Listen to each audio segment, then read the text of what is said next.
How many lovers have you made today? Chapter 3, Part 3. You know, Shining and I have thought about getting married. Cadence says. Both Shining and Twilight look to Cadence with wide eyes. What? Twilight did not expect to hear that. Shining is left speechless. Why did she decide now to reveal that? Yes, we've been dating for a while, and you've been dating? Twilight asks, past grit teeth. Cadence is a bit thrown off by her sudden mood swing. Yes? How long?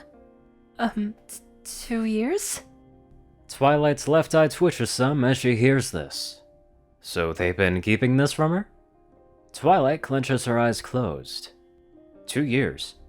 She's not even sure if they started dating before or after she left to Ponyville. She was wrong. Shining and her had grown distant long before what happened with Anon. He doesn't care. And this is just proof. In all that time, he never thought once to tell Twilight. Send a letter or something. I'm leaving. Twilight emotionlessly says before getting up from her seat. Cadence wants to say something, but can't find the right words. The worst part is that Shining has kept silent this entire time. Cadence can only watch as Twilight storms out of the restaurant, tears falling from her eyes as she tries to keep herself from weeping openly. Cadence feels her concern turn to anger as she looks back at Shining. You never told her? Shining keeps facing the table, never turning to address her. She was off saving the world, Cadence. She had better things to do than read a letter about who I was dating. Shining! 2 years! We were talking about getting married, and you thought it was fine not to tell her? Cadence feels her heart freeze up a bit. Were you even going to invite her to the wedding? As though a switch had been flipped, Shining's head snaps to his fiancée's eyes, brimming with a menacing fire. Of course I was! Cadence flinches at the sudden hostility. Shining takes a deep breath, guilt welling within him. So why not tell her? Cadence quietly insists. Why just suddenly tell her once the day arrived? Shining covers his head. I don't know. I didn't think it was that big of a deal. Getting married is a big deal, but not dating. Cadence lets out a sigh. She already has a hard time opening up to us. Now we're back to square one again. Shining doesn't say anything as he continues to face the table. Why didn't he tell Twilight they were dating? Well, there are many reasons. He joined the guard to protect ponies, and yet he couldn't even defend his sister. When she left, she was the only pony that could stop Nightmare Moon and Discord. Then, after all that, Shining learned about what she did to Anon. He couldn't protect anyone, even though he's the captain. They've been drifting apart ever since he realized that Twilight was stronger than he will ever be. You ready to head back? Anon asks. Only if you are. Celestia says. Yeah, Anon was giving a quick look over the park and quickly spotted Twilight running in with a look of distress. That can't be a good sign. It appears that Celestia didn't notice, which leaves what happens next in Anon's court. Should he follow after and see what's wrong? But what if things get crazy and he needs help? Why not bring Celestia with him? Or no, he can't. He doesn't know why, but he feels as if he can't have her involved. Actually, could you go ahead of me? I just want to get something in town real quick. Do you want me to accompany you? Anon shakes his head. I'll be fine. I'm sure Luna could use a break from morning court. Very well. Don't take too long. Celestia says with a small smile. See you at lunch? Celestia nods. I'll be waiting. Alright, see you. Anon gives a wave to Celestia as she gets up from her seat and heads towards the castle. He stands there, watching her until she is finally out of sight. Anon quickly makes his way to where he last saw Twilight when he's sure Celestia is gone. Each step he takes is slower than the last. He can already feel a slight tremble in his action, and a sense of dread washing over him. He fights back his trepidation as he continues. He can't just ignore Twilight anymore. After the talk they had this morning, he needs to make sure she hasn't gone off the deep end. There are many things he wants from her, and knowing that her mental state is also tied to Celestia's happiness drives him to move forward. It takes some searching, but Anon finds Twilight laying on a bench, crying to herself. This is a delicate situation. He has no idea what her problem is, but it must be something big. He needs to tread carefully and ensure that she doesn't go ballistic. He tries to take his first step, but feels himself stop mid-stride. He can't. Everything in his body is fighting him at this moment. If only it wasn't Twilight, he'd feel confident going up to her and checking to see if she was okay. Just as he considers merely walking away, something lands beside him. Anon jumps slightly in shock, but finds Blossom standing there looking up at him in irritation. You know it's not fun flying all the way to the park this fast. You owe me a wing massage.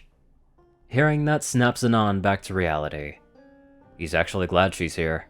His heart calms considerably, and the tremors in his body have stopped. Anon runs a hand through his hair. I'll be honest, I'm happy you're here. Blossom's attitude drops as she rolls her eyes with a smirk. Oh, you say that as if it's not always good to see me. She raises a brow quizzically at the unicorn, as she says, Alright, what's her problem? Anon looks over at Celestia's sobbing student. I haven't the faintest clue. I just saw her running into the park like that, and I thought I'd check up on her. Is that so? Does that mean you're seriously considering her proposal? I think so. Anon says, feeling some weight lift off him. Celestia's happy, and if this leads to something that'll keep her happy, then it's something I have to do. I don't have a choice here. Blossom narrows her eyes as she scans him. You always have a choice. Once you make it, be sure you don't regret it later. Anon looks down at Blossom as she stares at him. I regret everything, Anon says, before walking over to Twilight. Soon, he's standing beside the bench as she continues to weep. Seems she's not even aware of her surroundings. So, Anon notices Twilight flinch. Is there a reason why you're crying in the middle of a public park? Twilight looks up in surprise to see Anon standing there beside her. It takes a moment for her to understand what he just said. She looks around and notices a few ponies are looking her way. She feels her cheeks redden as she buries her head in her hooves to avoid their gaze. Something happened. Twilight mumbles. Anon can feel his patience starting to fade as his emotions are all over the place. Being this close to Twilight screws with his insides. Just tell me what's wrong before I leave, Anon says, irritated. Twilight moves from her hooves so she can look up at Anon. After a moment's debate, she swallows the awful feeling swelling in her chest, telling him, Cadence just informed me she's been dating my brother. Anon furrows his brows. So? For 2 years. The dejected unicorn hiccups, bringing a hoof to her mouth in an effort to prevent another sob from escaping as she shuts her reddened eyes. That's pretty fucked up. Anon looks at Blossom. That's pretty fucked up, right? Blossom nods. Yeah, in my professional opinion, I'd say it's pretty fucked up. Well, there you go. It's pretty fucked up, Anon says, returning his gaze to Twilight. So, what are you gonna do about it? What am I gonna do? Anon nods. Yeah, what are you gonna do? Nothing. Twilight looks at him, confused. A sigh leaves Anon. Well, I can't blame you for that. It's what I would have done too. However, the right answer is to confront him and tell him how that makes you feel. Twilight's fur seems to stand on end. I don't think I can do that. Anon goes dangerously quiet for a moment. Twilight, if I could somehow manage to tell you how I felt after all the shit you put me through, I'm sure you can tell your brother that he's an asshole. Twilight flinches back at Anon's words. She lets them sink in, and she knows he's right. She just ran away from what she felt. She wants to help her brother, but that doesn't mean she should accept something like this. She has feelings too, And it hurt to know that he kept this from her for so long. She and Cadence had been friends since childhood, and Shining didn't think once to tell her that they were dating. Even thinking of marriage. You're right. Twilight said, clearing her tears. He is a jerk for not telling me. Anon takes a moment to let the situation settle before thinking on what could possibly be going on. Well, it's probably not one-sided, Anon admits. Tell him how you feel, then let the guy explain why he didn't tell you. There are always two sides to every story. Draw whatever conclusion you have about him after that. Okay. I'll do that. Twilight looks up at Anon with a smile. Thank you. I feel better now. Anon feels a sneer across his face. I want to make it clear that I'm only helping you for personal reasons. And with that whole deal we talked about, I have a few changes I want made. Twilight gives an understanding nod. What do you want? First, I want you to find out Celestia and Luna's birthdays. Their birthdays? Twilight wasn't expecting that. Now that she thinks about it, it's something she's wondered about too. Anon places a finger on his temple, gazing thoughtfully skyward. Yes, I want to throw them a surprise party, but they've never invited me to either of their parties, so I can only assume they don't celebrate them. You're correct. Blossom comes in. Even I don't know when they were born. Anon purses his lips as he turns to Twilight. You like reading, so study up. I want the answer. All right. What else do you want? She asks. Don't use magic around me, Anon says with a deadly edge. To be honest, I have some issues when it comes to magic now, thanks to you. Twilight looks to her hooves. I understand that. That shouldn't be too hard. I haven't been using my magic much anyways. Twilight returns her gaze to Anon. Magic isn't all bad. It can do amazing things. I don't want you to think poorly of it because of what I did. I know. Celestia and Luna use it enough for me to see the benefits, but that doesn't change the fact that I dislike it. So, while we're together, no magic. Okay. Twilight twiddles her hooves a bit. So, you're accepting my offer? For now. Thank you. Twilight looks up at Anon with another smile. I appreciate it. This fills Anon with disgust and heartache. He hates her, and yet seeing her like this makes him wonder what things would have been like if she didn't go off the deep end.